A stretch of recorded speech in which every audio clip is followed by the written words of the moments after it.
તો આંબલી 11 પાવન અવસરે મહીસાગર જિલ્લાના કડાણા તાલુકાના સરસવા ગામે ભવ્ય મેળાનું આયોજન કરવામાં આવ્યું હતું। આ મેળાનું મહત્વ એ છે કે વર્ષો પહેલા રાજીવ ગાંધીએ આંબલી 11ના દિવસે સરસવા ગામની મુલાકાત લઈ શિક્ષણ, રસ્તા તેમજ અનેક વિકાસના કામો કર્યા હતા।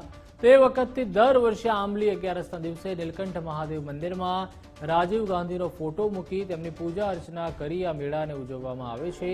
આ મેળામાં રાજસ્થાન તેમજ ગુજરાતના ખૂણે ખૂણેથી આદિવાસી આવે છે અને મેળાની મજા માણે છે। મહીસાગર જિલ્લાના કડાણા તાલુકાનું આ સરસવા ઉત્તર ગામ છે અને સરસવા ઉત્તર ગામે આજે એક મેળો ભરાયેલો છે। આ મેળાનું ખાસ મહત્વ એવું છે કે અહીંની સંસ્કૃતિ પ્રમાણે 11ના મેળાને તો આદિવાસી પ્રજા ઉજવે જ છે।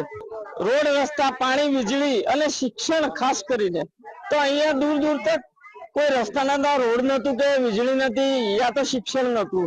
તો માનનીય વડાપ્રધાન રાજીવ ગાંધીના 1986 આ ગામ સરસવા ઉત્તર મુકામે મુલાકાત લીધી હતી। એ સમયે એમણે રોડ, રસ્તા, પાણી અને વીજળી અને ખાસ કરીને શિક્ષણ અમે લોકો શહેરને જોડતા થયા 1986 પછી અને આ ગામને અમારા આજુબાજુના વિસ્તારને શિક્ષણ મળ્યું। મહીસાગર જિલ્લાના કડાણા તાલુકાના સરસવા ઉત્તર ગામે આંબલી 11નો મેળો ભરાય છે।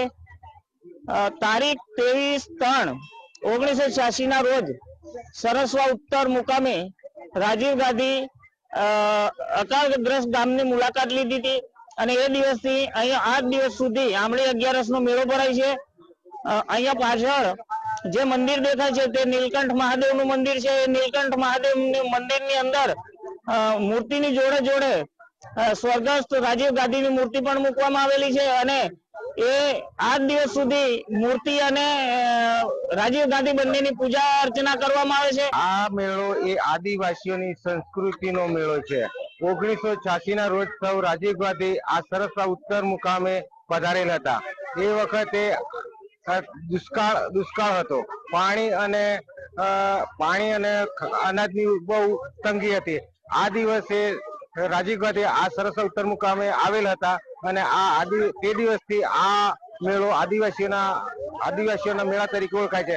જેમાં આજે પણ આ મેળો રાજીવ ગાંધીના માનથી ભરવામાં આવે છે।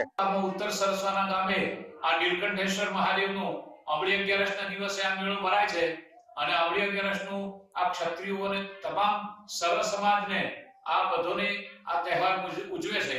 એ નિમિત્તે તે દિવસે આંબલી 11ના દિવસે રાજીવ ગાંધી આ ગામે સરસવા ઉત્તરે આવેલા અને તે દિવસથી આ આંબલી 11નો મેળો પ્રખ્યાત થઈ ગયેલો છે।